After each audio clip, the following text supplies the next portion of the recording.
हरियाणा की हर अपडेट के लिए बेल आइकन दबाएं और सब्सक्राइब करें STV हरियाणा न्यूज।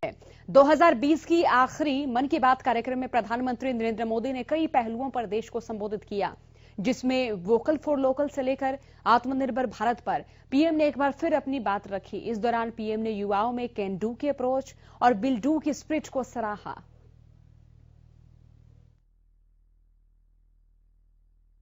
साल 2020 की आखिरी मन की बात, प्रधानमंत्री ने देश को किया संबोधित, पीएम ने सिख गुरुओं को किया नमन।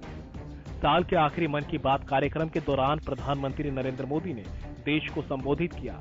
उन्होंने कहा कि 4 दिन बाद नया साल शुरू होने वाला है। अगले साल अगली मन की बात होगी।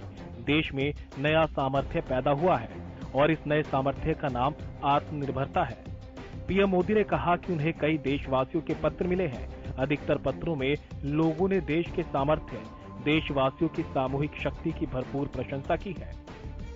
जब जनता कर्फ्यू जैसा अभिनव प्रयोग पूरे विश्व के लिए प्रेरणा बना, जब थाली ताली बजाकर देश ने हमारे कोरोना वॉरियर्स का सम्मान किया था, एकजुटता दिखाई थी, कई लोगों ने उसे याद किया है। जीरो इफेक्ट, जीरो डिफेक्ट की सोच के साथ काम करने का यह उचित समय है। मैं देश के मैन्युफैक्चरर्स और इंडस्ट्री लीडर्स से आग्रह करता हूं, देश के लोगों ने मजबूत कदम उठाया है, मजबूत कदम आगे बढ़ाया है। वोकल फॉर लोकल ये आज घर घर में गूंज रहा है। ऐसे में अब यह सुनिश्चित करने का समय है कि हमारे प्रोडक्ट्स विश्व स्तरीय हो, जो भी ग्लोबल बेस्ट हैं वो हम भारत में बनाकर दिखाएं। आज के ही दिन गुरु गोविंद जी के पुत्रों साहबजादे जोरावर सिंह और फतेह सिंह को दीवार में जिंदा चुनवा दिया गया था। पीएम मोदी ने कहा कि अत्याचारी चाहते थे कि साहबजादे अपनी आस्था छोड़ दें, महान गुरु परंपरा की सीख छोड़ दें, लेकिन हमारे साहबजादों ने इतनी कम उम्र में भी गजब का साहस दिखाया, इच्छा शक्ति दिखाई। दीवार में चुने जाते समय पत्थर लगते रहे, दीवार ऊंची होती रही, मौत सामने मंडरा रही थी, लेकिन फिर भी वो टस से मस नहीं हुए। आज ही के दिन गुरु गोविंद सिंह जी की माता गुजरी ने भी शहादत दी थी। करीब 1 सप्ताह पहले श्री गुरु तेग बहादुर जी की भी शहादत का दिन था। मुझे यहाँ दिल्ली के गुरुद्वारा रकाबगंज जाकर गुरु तेग बहादुर जी को श्रद्धा सुमन अर्पित करने का, मत्था टेकने का अवसर मिला। इसी महीने श्री गुरु गोविंद सिंह जी से प्रेरित अनेक लोग जमीन पर सोते हैं।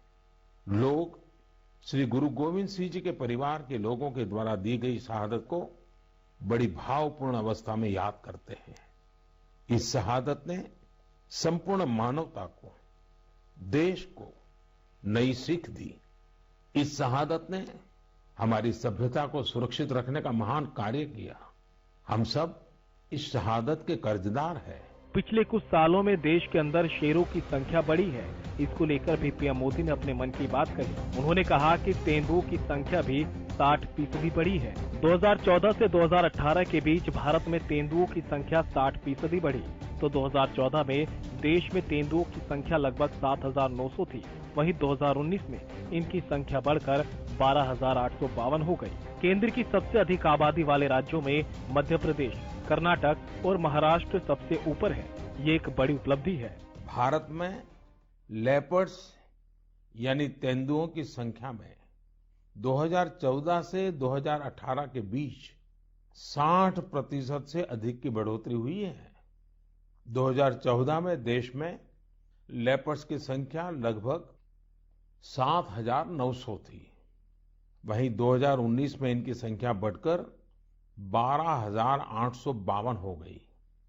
ये वही लेपर्ड्स हैं जिनके बारे में जिम कॉर्बेट ने कहा था, जिन लोगों ने लेपर्ड्स को प्रकृति में स्वच्छंद रूप से घूमते नहीं देखा, वो उसकी खूबसूरती की कल्पना ही नहीं कर सकते। उसके रंगों की सुंदरता और उसकी चाल की मोहकता का अंदाज नहीं लगा सकते। देश के अधिकतर राज्यों में, विशेषकर मध्य भारत में, तेंदुओं की संख्या बढ़ी है।